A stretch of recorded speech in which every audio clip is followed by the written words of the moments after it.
ইলেকশনের আগে বাবা ডাকে, ইলেকশনের পরে আর চিনতেই চায় না। একটা দেশ উন্নত হতে হলে তিনটা জায়গায় সেই দেশকে অবশ্যই গুরুত্ব দিতে হবে। দেশ এবং মানুষের প্রতি তাদের দায়বদ্ধতা ছিল, এই জন্য তারা মানুষকে সেইভাবে গড়ে তুলেছিল সৌহার্দ্য এবং সাম্যের ভিত্তিতে। তারা মেধার বিকাশ ঘটিয়েছিল, এই জন্য দেশ হয়েছিল একটা সোনার থালা। তাই ব্রিটিশরা, পর্তুগিজরা, মুঘলরা হুমড়ি খেয়ে দেশের উপরে পড়েছিল। সেই দেশ এখন কি গড়া সম্ভব নয়? অবশ্যই সম্ভব। একটা জায়গা ঠিক হলে সব ঠিক হয়ে যাবে। আমার চেয়ে দেশ বড়, দেশের চেয়ে দল বড়, বাট ইনডিড বাস্তবে দেশের চেয়ে আমার দল বড়, আমার দল চেয়ে আমি বড়।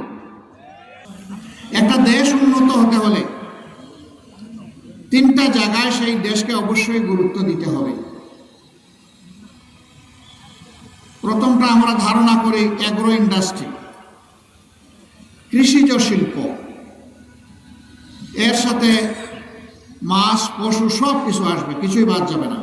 শুধু ধান বলতে কৃষি বোঝায় না, যা জীবন্ত, সেটা প্রাণী হোক, উদ্ভিদ হোক, সবগুলা কৃষির অন্তর্গত। এই ফিল্ডটা বিশাল।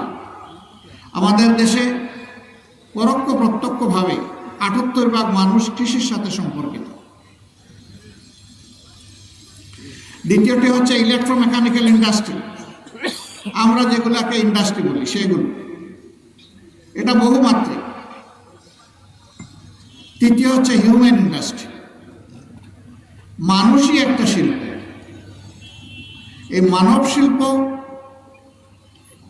তারপরে ইলেকট্রোমেকানিক্যাল শিল্প এবং কৃষিজ শিল্প, এই তিন শিল্পের সমন্বয় যে দেশে ঘটে, সেই দেশটিকে আর অন্য কোনো দেশের উপরে পরনির্ভরশীল হতে হয় না। পেট আমাদের বন্ধক দিয়েছে অন্য দেশে, এমনকি মাথা আমাদের সেইটাও বন্ধক দিয়েছে কিনা আল্লাহ ভালো জানে। এই হাওড়ের সন্তানেরা, পাহাড় বনাঞ্চলের কাছে বসবাসকারী মানুষের সন্তানেরা, খেটে খাওয়া মানুষের সন্তানেরা, সাধারণ মানুষের সন্তানেরা বাংলাদেশ থেকে প্রাথমিক শিক্ষার পাঠ চুকিয়ে এখন মেধাবী যারা, উচ্চতর মেধা বিকাশের জন্য তারা বিদেশে চলে যাচ্ছে। সেই মেধাগুলা বিকশিত হওয়ার পরে দেশে আর তারা ফিরে আসছে না, সেই দেশগুলোতে থেকে যাচ্ছে। কেন ফিরে আসে না? আজ থেকে 200 বছর আগে বা 250 বছর আগে এই দেশে তো মানুষ পাগল হয়ে আসতো এই দেশ থেকে রুজি রোজগার করার জন্য, ভাগ্য গড়ার জন্য। এখন উল্টো রথ কেন? এই দিক থেকে ওদিকে কেন? এর মূল কারণ হচ্ছে, এর আগে যারা দেশ চালিয়েছিল তারা দেশের প্রত্যেকটি বালুকণা, ধুলাবালিকে পছন্দ করত, ভালোবাসত, মানুষকে ভালোবাসত। দেশ এবং মানুষের প্রতি তাদের দায়বদ্ধতা ছিল, এই জন্য তারা মানুষকে সেইভাবে গড়ে তুলেছিল সৌহার্দ্য এবং সাম্যের ভিত্তিতে। তারা মেধার বিকাশ ঘটিয়েছিল, এই জন্য দেশ হয়েছিল একটা সোনার থালা। তাই ব্রিটিশরা, পর্তুগিজরা, মুঘলরা হুমড়ি খেয়ে দেশের উপরে পড়েছিল। সেই দেশ এখন কি গড়া সম্ভব নয়? অবশ্যই সম্ভব। একটা জায়গা ঠিক হলে সব ঠিক হয়ে যাবে।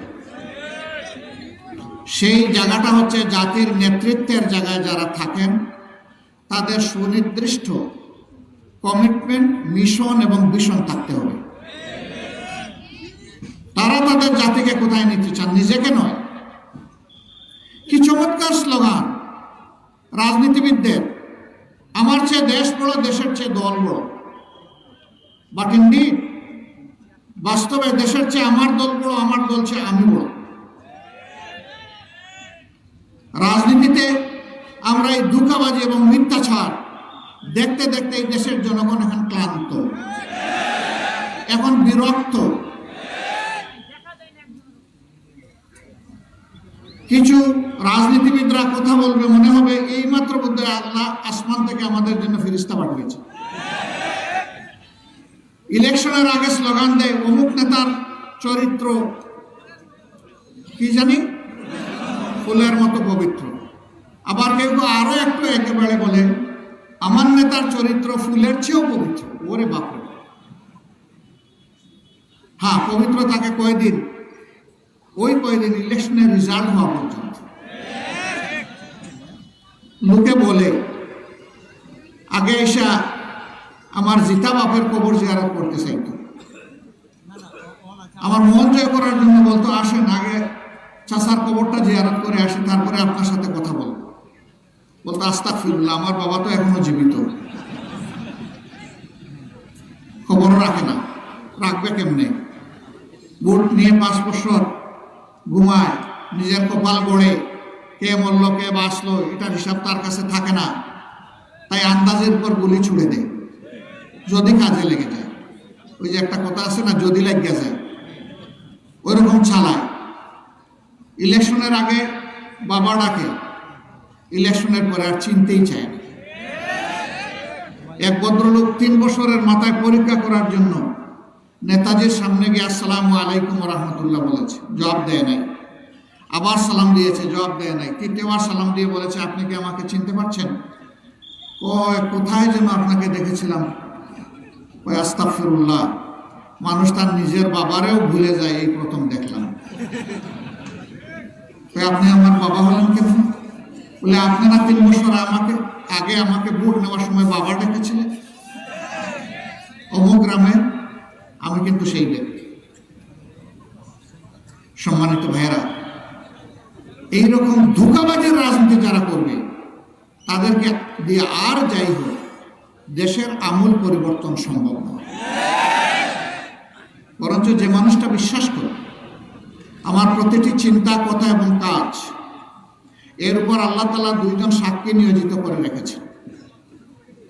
আমি যদি কোনো কুচিন্তা করি, আল্লাহু আলিমুম বিজাতিস সুদূর, আল্লাহ তাআলা মনের গহীনে গভীরে কি তুমি জাল বুনো সেও আল্লাহ জানেন।